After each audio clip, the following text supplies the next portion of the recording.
Hello coders, मेरा नाम है अमित और स्वागत है आपके इंटरव्यू सीरीज़ की एक और वीडियो में। सो गाइस, आज हम लोग बात करने वाले हैं डीप कॉपी और शैलो कॉपी के बारे में, क्योंकि ये दोनों कॉन्सेप्ट्स बहुत ज़्यादा इंपॉर्टेंट हैं जब भी आप एरे या फिर ऑब्जेक्ट के साथ डील करते हैं इस जावास्क्रिप्ट की दुनिया में।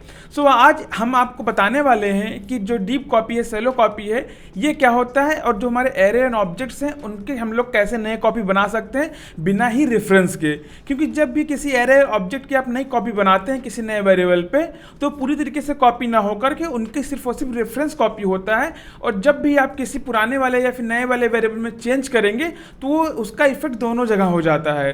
सो इस चीज़ को हम लोग कैसे अवॉइड कर सकते हैं पूरी तरीके से रेफरेंस ना कॉपी करके, वैल्यू कॉपी करके। सो आज हम इस वीडियो में इसी के बारे में बात करने वाले हैं। सो चलते हैं, वीडियो को शुरू करते हैं, चलते हैं अपने डायरेक्टली कोडिंग एडिटर पर। सो गाइस, हम लोग आ गए हैं अपने कोडिंग एडिटर पर और यहाँ पे देखते हैं कि जो शैलो कॉपी है और डीप कॉपी है ये होता क्या है। तो हम लोग क्या लेते हैं, सबसे पहले एक प्रॉब्लम स्टेटमेंट लेते हैं अपने पास, देन फिर हम लोग इसको अप्लाई करेंगे। ठीक है, तो यहाँ पे हमारे पास एक सिंपल सा ऑब्जेक्ट है पर्सन नाम का, जिसके अंदर दो प्रॉपर्टीज़ हैं, एक नेम है और एक एज है। और अगर इसको हम लोग कंसोल लॉग करते हैं, console.log पर्सन, तो जो इसके अंदर की जो वैल्यूज़ हैं वो प्रिंट हो गई। तो अब हमारे पास क्या है कि इस पर्सन के ऑब्जेक्ट को हमें एक नए वेरिएबल में कॉपी करना है। हम लोग कर सकते हैं आसानी से, कैसे? Const person new equal to person, simple सा है, हो गया। अब इस पर्सन न्यू को भी हम लोग क्या करते हैं, console.log करते हैं। अब इसको अगर हम लोग कंसोल लॉग करें तब इसकी भी वैल्यू हमें मिल जाएगी, जो कि सेम है और सेम होनी भी चाहिए, क्योंकि इसी को तो हमने यहाँ पे कॉपी किया है।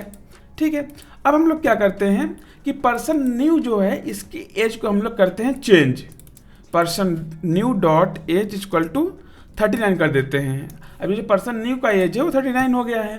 अब अगर सेव करें तब क्या आना चाहिए कि पर्सन न्यू की एज क्या आनी चाहिए, 39 आनी चाहिए, क्योंकि यहाँ पे चेंज कर दिया है। पर्सन की एज क्या आनी चाहिए, 29 आनी चाहिए आसानी से। ठीक है, अब अगर हम लोग इसको सेव करें तब क्या देखेंगे कि दोनों में ही ये चीज़ चेंज हो गई है। मीन्स जो पर्सन न्यू है उसमें भी चेंज हो गया है और जो पर्सन है उसमें भी चेंज हो गया है। ठीक है, ये हुआ क्यों, इसको समझने के लिए हम लोग क्या करते हैं, थोड़ा सा पीछे चलते हैं और समझते हैं थोड़ा सा वेरिएबल्स के बारे में। ठीक है, और डाटा टाइप क्या होती हैं, क्योंकि जो डाटा टाइप होती है वो दो टाइप की होती है मेनली, पहला है प्रिमिटिव और दूसरा है नॉन प्रिमिटिव। सो जो हमारा प्रिमिटिव है उसमें क्या आती हैं, स्ट्रिंग, नंबर्स, बुलियंस, ये जो है हमारे प्रिमिटिव में आते हैं। और जो नॉन प्रिमिटिव हैं वो क्या होते हैं, हमारे एरे, ऑब्जेक्ट, फंक्शंस, ये सारे होती है। अब चलिए देखते हैं काम कैसे करते हैं, देन फिर हम लोग इसको आसानी से समझ सकते हैं। और जो हमारे नॉन प्रिमिटिव हैं, जो हमारे प्रिमिटिव हैं, उन्हें देखते हैं कि वो कैसे कॉपी होने पे काम करते हैं। हम लोग यहाँ पे लेते हैं variable let name equal to Amit. ठीक है, इसको कर देते हैं लेट, और इसको हम लोग एक नए वेरिएबल पे असाइन करते हैं, let new name equal to name. ठीक है, अब इन दोनों को करते हैं console.log नेम और न्यू नेम। ठीक है, अगर इनको हम लोग कंसोल लॉग करें और इसको कमेंट कर देते हैं थोड़ी देर के लिए, ठीक है, तब क्या आएगा, दोनों पे ही अमित आ जाएगा आसानी से, कोई प्रॉब्लम नहीं है। अब क्या करते हैं, न्यू नेम को हम लोग कर देते हैं चेंज, कर देते हैं अंकित। ठीक है, अब अगर इसको सेव करें तब क्या होगा वो देख लेते हैं कि अगर यहाँ पे सेव करने पे क्या हो रहा है कि दोनों एक दूसरे से डिफरेंट है। मीन्स जैसे ऑब्जेक्ट वाले में क्या हो रहा था कि अगर हम लोग कुछ चेंज कर रहे थे वो दोनों पे इफेक्ट कर रहा था, बट इन दिस केस क्या हो रहा है, जो वहाँ पे स्ट्रिंग है वहाँ पे अगर हमने नए वाले पे कोई चेंज कर दिया है तो वो पुराने वाले पे कोई इफेक्ट नहीं डाल रहा है। तो ये हुआ क्यों वो देखते हैं हम लोग। जैसे कि हम लोग जानते हैं जब भी हम लोग कोई वेरिएबल डिफाइन करते हैं, उस पर कोई वैल्यू असाइन करते हैं, तो मेमोरी में किसी न किसी लोकेशन पे स्टोर होता है।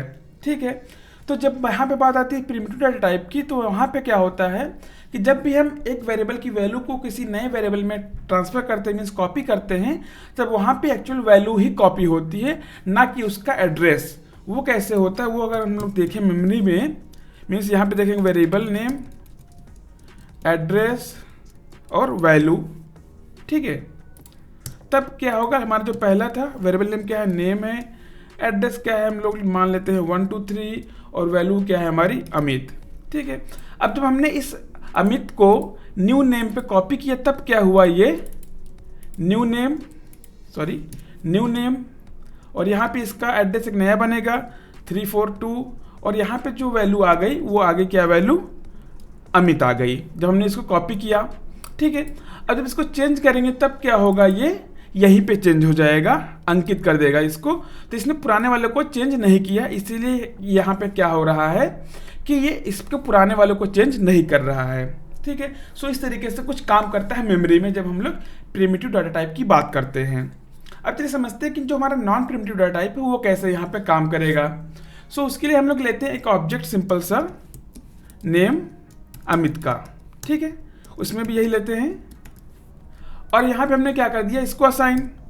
अब अगर इसको हम लोग सेव करें, इसको कर देते हैं कमेंट, तब क्या आएगा, दोनों पे ही क्या आ रहा है, नेम अमित नेम अमित। ठीक है, सो यहाँ पे ये मेमोरी में कैसे एलोकेट हो रहा होगा वो हम लोग देख लेते हैं यहाँ पे। सो यहाँ पे क्या आएगी, इसकी वैल्यू आ जाएगी कि नेम और अमित। ठीक है, सो अब जो हमने यहाँ पे इसको कॉपी किया है नए वाले वेरिएबल में, तब यहाँ पे ये इसकी डायरेक्टली वैल्यू को ना कॉपी करके पुराने वाले का रेफरेंस ही यहाँ पे डाल देगा। ठीक है, पुराने वाले का रेफरेंस कॉपी कर दिया, तब क्या हो रहा है कि दोनों की वैल्यू सेम आ रही है, क्योंकि पहले ये इसको सर्च करेगा, इसके वैल्यू पे इसका रेफरेंस मिलेगा, फिर से ये इस रेफरेंस की जो वैल्यू होगी यहाँ से मीन्स 1 2 3 से 1 2 3 पे यहाँ पे जाएगा और फिर इसकी वैल्यू को ये प्रिंट कर देगा। ठीक है, अब क्या करते हैं, इस न्यू नेम में हम कुछ चेंजेस करते हैं। डॉट नेम को हम लोग कर देते हैं अंकित। ठीक है, अब अगर इसको सेव करें तब क्या आएगा, दोनों जगह अंकित हो गया। अब ये मेमोरी में कैसे काम किया होगा वो देख लेते हैं। सो अब क्या है कि ये स्टोर तो एक ही जगह है, तो वो चेंज भी वहीं करेगा। सो ये चेंज इस यहाँ पे नहीं करेगा, ये चेंज कहाँ करेगा, यहीं पे चेंज करेगा। जो पुराना वाला ऑब्जेक्ट था मीन्स पुराने वाले वेरिएबल की जो वैल्यू थी, ऑब्जेक्ट थी, वहीं पे जाके चेंज कर देगा। न्यू नेम में गया 1 2 3 इसको मिला, 1 2 3 पे गया, यहाँ पे जो भी वैल्यू है इसके अंदर जो भी ऑब्जेक्ट है यहाँ पे इसने अंकित कर दिया, इसीलिए हमें यहाँ पे क्या मिल रहा है, अंकित मिल रहा है। ठीक है, सो ये हमारे पास प्रॉब्लम है कि अगर हम एक नए ऑब्जेक्ट बनाते भी हैं, कॉपी भी करते हैं, तब क्या होगा कि अगर हम कुछ चेंज करेंगे तो वो क्या करेगा कि पुराने वाले में ही चेंज कर देगा। तो इसलिए हम लोगों को कुछ नया ऐसा मेथड चाहिए कि जिस मेथड की हेल्प से हम लोग क्या कर सके कि एक नया ऑब्जेक्ट क्रिएट कर सके, और अगर हम लोग नए वाले में कुछ चेंज करते हैं तो पुराने वाले में कुछ इफेक्ट ना करे, और कुछ पुराने वाले में चेंज करते हैं तो नए वाले में कुछ भी चेंजेस ना करे। ठीक है, सो ये हमारा प्रॉब्लम स्टेटमेंट था और इसको हमें अचीव करना है। अब चलिए इसी को देखते हैं हम लोग कि इसको हम लोग अचीव कैसे करेंगे यहाँ पे। ठीक है, तो यहाँ पे दोनों में चेंज हो गए हैं।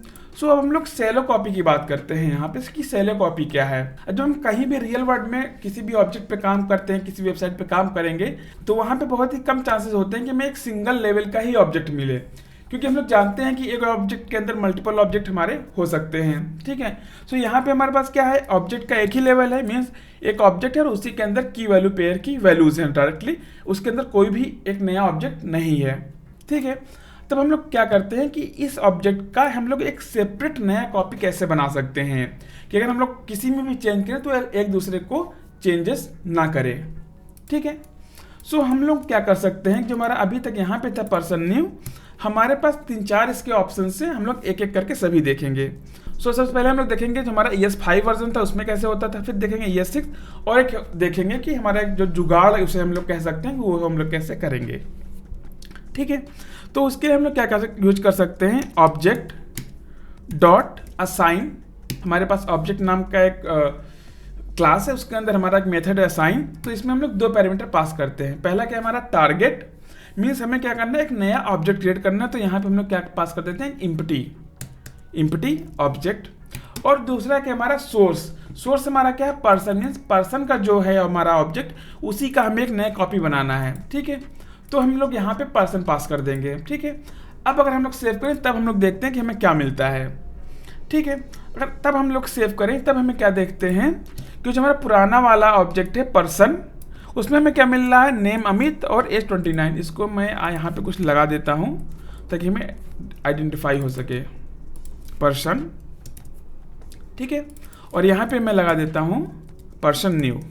ठीक है, अब इसको फिर से सेव करते हैं। तो मेरा पुराना वाला ऑब्जेक्ट है उसमें क्या है, पर्सन, नेम अमित, एज 29, और जो नया वाला ऑब्जेक्ट है उसमें क्या है, यहाँ पे हमने चेंज भी किया है 39, तो नेम अमित है और एज 39 है। तो यहाँ पे हम लोग देख सकते हैं कि जो पुराना वाला ऑब्जेक्ट था उसमें इसने कोई भी चेंजेस नहीं किए हैं। तो हम लोग ये कह सकते हैं कि जो ये हमारा ऑब्जेक्ट डॉट असाइन है, इसने क्या किया, एक नया ऑब्जेक्ट, एक कंप्लीटली नया ऑब्जेक्ट हमें यहाँ पे दे दिया है। ठीक है, सो इस तरीके से हम लोग एक नया ऑब्जेक्ट क्रिएट कर सकते हैं। तो इसी को हम लोग क्या कहते हैं, सैलो कॉपी कहते हैं। ठीक है, अब इसका दूसरा एक ऑप्शन देखते हैं हम लोग कैसे क्रिएट कर सकते हैं। पहले वाले को हम कर देते हैं कमेंट। ठीक है, सो इसके लिए हम लोग क्या यूज कर सकते हैं, स्प्रेड ऑपरेटर। अब पिछले वाले वीडियो में हमने स्प्रेड ऑपरेटर और रेस्ट ऑपरेटर पढ़ा हुआ है। अगर आपने वो वीडियो नहीं देखी तो जरूर देखिए, मैं इसका लिंक आपको यहाँ आई बटन पे या फिर डिस्क्रिप्शन बॉक्स में दे दूंगा। ठीक है, सो हम लोग इसका यूज कैसे करते हैं स्प्रेड ऑपरेटर का, उसके लिए हमारे पास क्या है, थ्री डॉट लगा करके यहाँ पे हम लोग क्या देते हैं, पुराने वाले ऑब्जेक्ट का नाम। ठीक है, अगर इसको हम लोग सेव करें तब क्या होगा, तब पर भी हमारा एक सेपरेट नया ऑब्जेक्ट क्रिएट हो जाएगा। सेव किया, सॉरी पर्सन न्यू नहीं, यहाँ पे पर्सन आएगा। सेव किया, तब यहाँ पर भी जो पुराना वाला हमारा रिस्पॉन्स था, सेम रिस्पॉन्स हमारा यहाँ पर भी है कि पर्सन न्यू में हमारा क्या है, 39 है एज, और जो पर्सन है उसमें हमारा क्या एज है, 29 है। ठीक है, सो इस तरीके से हम लोग इसको क्रिएट कर सकते हैं। और एक और हमारे पास तरीका है, उसको हम लोग देख लेते हैं कैसे करते हैं। ठीक है, अब उसके लिए हम लोग क्या कर सकते हैं कि हमारे पास एक जेसन नाम का एक क्लास है, उसके अंदर कुछ हमारे पास मेथड्स है, उसको हम लोग यूज करते हैं, जेसन डॉट पार्स। ठीक है, और उसके अंदर हम लोग क्या देते हैं, जेसन डॉट स्ट्रिंगिफाई। मैं अभी बताता हूँ ये काम कैसे करता है। ठीक है, अभी भी हमारा सेम वैल्यू है जो हमारा पुराने वाले में आ रहा था। अब ये काम कैसे किया ये देख लेते हैं हम लोग। तो ये जो जेसन स्ट्रिंगिफाई ये क्या करता है, ये पर्सन को स्ट्रिंग में कन्वर्ट कर देगा।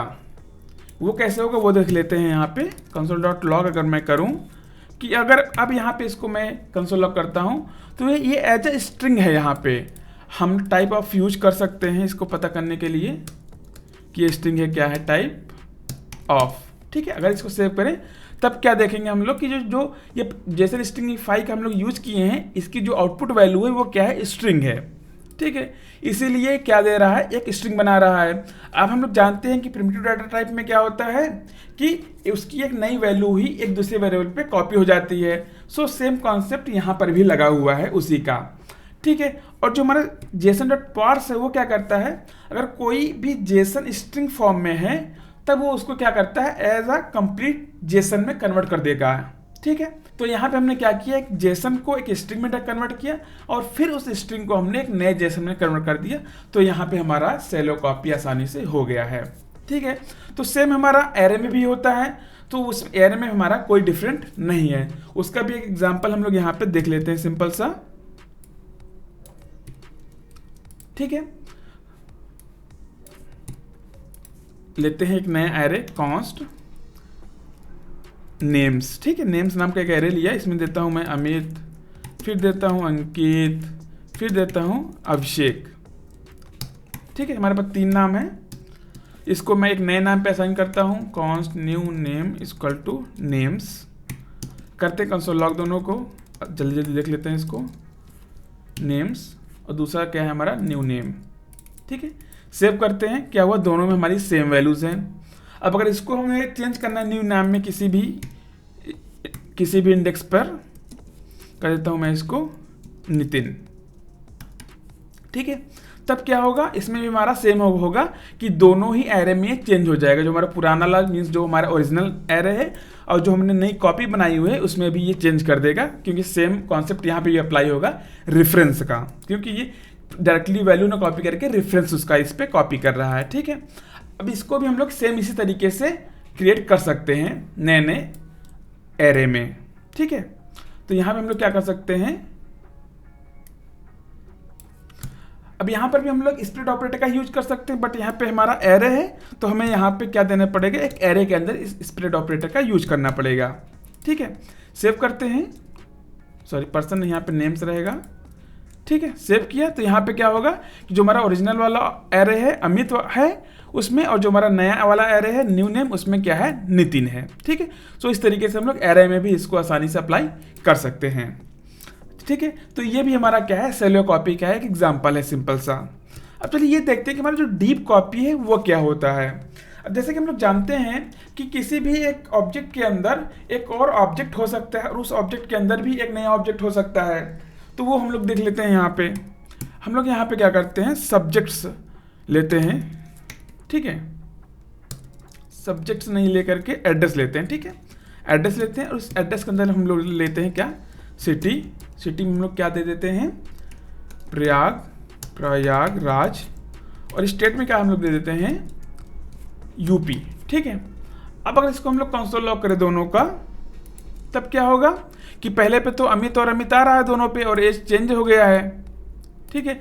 अब हमें एज नहीं चेंज करके हमें क्या चेंज करनी है, चेंज करनी है हमें सिटी, ठीक है। अब हमें क्या चेंज करना है, सिटी चेंज करना है। तो हम सिटी कैसे चेंज कर सकते हैं, यहाँ पे person new dot address dot city equal to, हम लोग दे देते हैं इसको क्या दे देते हैं, नोएडा, ठीक है। हमने इसको नोएडा कर दिया। अब इसको करते हैं सेव। हमने यहाँ पे तो इसका क्या एक बनाया है, कॉपी बनाया हुआ है। अब यहाँ पे इसको ना करके हम लोग करते हैं ऑब्जेक्ट डॉट, इसको ना करके हम लोग करते हैं ऑब्जेक्ट डॉट असाइन, ठीक है। इसको करते हैं हम लोग अब सेव। अब देखते हैं क्या आउटपुट हमें यहाँ पे मिलता है, ठीक है।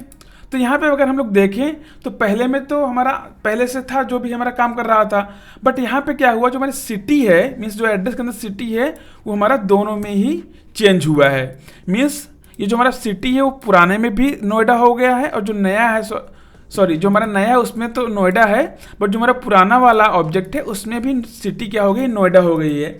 जबकि हमने यहाँ पे उस ऑब्जेक्ट की एक नई कॉपी बनाई हुई है, ठीक है। तो यहाँ पे क्या हो रहा है कि जो हमारा कॉपी हो रही है वो सिर्फ और सिर्फ फर्स्ट लेवल को ही कॉपी कर रहा है। अगर हम लोग यहाँ पे देखें तो वो सिर्फ और सिर्फ फर्स्ट वाले लेवल को ही कॉपी कर रहा है, वो उसके अंदर के लेवल को कॉपी नहीं कर रहा है। मतलब कि जो हमारा पहला वाला ऑब्जेक्ट है वहीं तक कॉपी हुआ है, जो उसके अंदर एक और ऑब्जेक्ट है उसको इसने नया ऑब्जेक्ट नहीं बनाया है, ठीक है। उस केस में क्या हुआ, उसका रेफरेंस ही वहाँ पे स्टोर्ड है, ठीक है। तो अगर हम इसके ऑब्जेक्ट को, इस कंप्लीट ऑब्जेक्ट को एक नए ऑब्जेक्ट में कन्वर्ट कर देते हैं, एक नए वेरिएबल पे, तब उसे हम लोग क्या कहते हैं, डीप कॉपी कहते हैं, ठीक है। तो वो देखते हैं हम लोग उसको कैसे यहाँ पे अचीव कर सकते हैं। सो उसको अचीव तो हम इस ऑब्जेक्ट असाइन से नहीं कर सकते हैं, ठीक है। सो उसके लिए हम लोग क्या कर सकते हैं, यहाँ पे पर्सन न्यू पे एक स्प्लिट ऑपरेटर का यूज यहाँ पे आसानी से कर सकते हैं। सो अब यहाँ पे प्रॉब्लम कुछ हो सकती है, तो उसको हम लोग क्या करते हैं, सबसे पहले कॉपी करते हैं, फिर प्रॉब्लम को यहाँ पे देखेंगे, ठीक है। पर्सन, यहाँ पे हम लोग क्या लेते हैं, एड्रेस, ठीक है। और यहाँ पे हम लोग क्या करते हैं, triple dot person dot address, ठीक है। अब इसको करते हैं हम लोग सेव। तब क्या होगा, यहाँ पे जो हमारा नया है उसमें आ गया नोएडा, और जो पुराना है उसमें क्या अभी भी प्रयागराज यहाँ पे बना हुआ है। ये मीन्स ये हमारा पुराना वाला ऑब्जेक्ट है, ये हमारा नया वाला है। सो नए वाले में नोएडा हो गया, पुराने वाले में हमारा क्या है, प्रयागराज अभी भी बना हुआ है, ठीक है। तो यहाँ पे क्या हमने किया है, यहाँ पे हमने एक एक ऑब्जेक्ट की की को लेकर के उसका डीप कॉपी बनाई हुई है। सो यहाँ पे प्रॉब्लम क्या हो सकती है, लेट सपोज इसके अंदर एक और है कि यहाँ पे हम लोग ले सकते हैं क्या, पिन कोड्स, कि सिटी के अंदर कितने पिन कोड्स हो सकते हैं। लेट सपोज हमने ले लिया 112 223, ठीक है। सो यहाँ पे प्रॉब्लम क्या होगी कि जो पिन कोड है फिर से एक नया डीप फिर से इसका एक नया लेवल बन गया है यहाँ पे। सो यहाँ पे अगर हमारे पास 10 लेवल्स हैं तो 10 लेवल्स को हमें यहाँ पे बारी बारी से एक एक करके बनाना पड़ेगा। तो ये एक क्या है, प्रॉब्लम है अगर हम लोग इसको इसके साथ बना रहे हैं। तो जो हमारा स्प्लिट ऑपरेटर है, अगर हमारे पास एक ही लेवल है और हमें पता है वो चीज़, तो हम लोग यहाँ पे आसानी से इस वाले ऑब्जेक्ट के मीन्स स्प्लिट ऑपरेटर के साथ बना सकते हैं। बट अगर हमें पता नहीं है या फिर हमारे पास मल्टीपल लेवल्स हैं, तो वहाँ पे बनाने में काफ़ी ज़्यादा प्रॉब्लम आती है, ठीक है।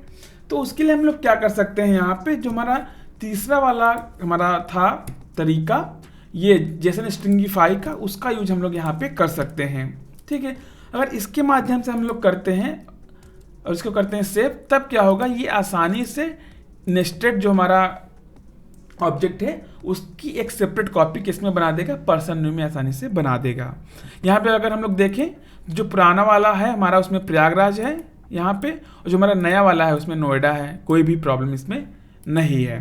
सो ये क्या हो गया, हमारा डीप कॉपी है। मतलब कि अगर हमारे पास मल्टी लेवल ऑफ ऑब्जेक्ट या एरेज हैं, तो अगर हम उनकी एक सेपरेट नई कॉपी बना रहे हैं तो वो क्या हो गया, हमारा डीप कॉपी। मतलब हमने सभी के सभी नेस्टेड लेवल्स का भी एक सेपरेट कॉपी बनाया हुआ है अपने एक नए ऑब्जेक्ट या फिर एक नए एरे में, तो इसी को हम लोग क्या कहते हैं, डीप कॉपी कहते हैं। सो ये हमारा हो गया एक तरीका बनाने का। सो उसका एक और भी नया तरीका है जो अभी 2022 में, तो उसको हम लोग देख लेते हैं। यहाँ पे इसका हम लोग करते हैं एक कॉपी पेस्ट, ठीक है। यहाँ पे हम लोग क्या लेते हैं, स्ट्रक्चर्ड क्लोन। ये एक नया फंक्शन है जो कि आया हुआ है, जिसका यूज हम लोग आसानी से कर सकते हैं। हमने यहाँ पे डाल दिया पर्सन, इसको सिर्फ और सिर्फ हमें पर्सन डालना है इसके अंदर, और इसको अगर हम लोग सेव करते हैं तब पर भी इसकी हेल्प से हम लोग क्या कर सकते हैं, एक डीप कॉपी क्रिएट कर सकते हैं, ठीक है। अभी भी यहाँ पे डीप कॉपी बन गई है क्योंकि सिटी हमारा क्या है, नेस्टेड लेवल में है, और जो हमारा नया वाला ऑब्जेक्ट है उसके अंदर हमारा क्या है, नोएडा है, और जो पर्सन है मीन्स जो हमारा पुराना वाला ऑब्जेक्ट है वहाँ पे हमें क्या मिल रहा है, प्रयागराज मिल रहा है, ठीक है। सो ये है हमारा क्या, शैलो कॉपी और डीप कॉपी। ये हमारा कुछ नहीं है वैसे नॉर्मली, ये क्या कॉन्सेप्ट ही है कि अगर हमारे पास ऑब्जेक्ट के अंदर एक ही लेवल है, उसको कॉपी कर रहे हैं एक नए ऑब्जेक्ट में या फिर एक नए वेरिएबल में, तो वो क्या हो गया, हमारा शैलो कॉपी हो गया। बट अगर उसके अंदर हमारे मल्टी लेवल्स हैं उस ऑब्जेक्ट या एरे के अंदर, और हम लोग उसको एक कंप्लीटली नए ऑब्जेक्ट या नए एरे में कन्वर्ट कर रहे हैं या फिर उसको एक नए वेरिएबल पे कॉपी कर रहे हैं, तब वो क्या हो जाता है, हमारा डीप कॉपी हो जाता है, ठीक है। सो आई होप कि ये आपको अब शैलो कॉपी और डीप कॉपी आसानी समझ में आ गया होगा। सो गाइस, अगर आपको वीडियोस अच्छे लग रहे हो तो वीडियो को लाइक कीजिए, चैनल को सब्सक्राइब कीजिए, अपने दोस्तों के साथ भी शेयर कीजिए। मिलते हैं आपसे अगले वीडियो में एक नए टॉपिक के साथ, तब तक के लिए keep watching and keep learning. Thank you.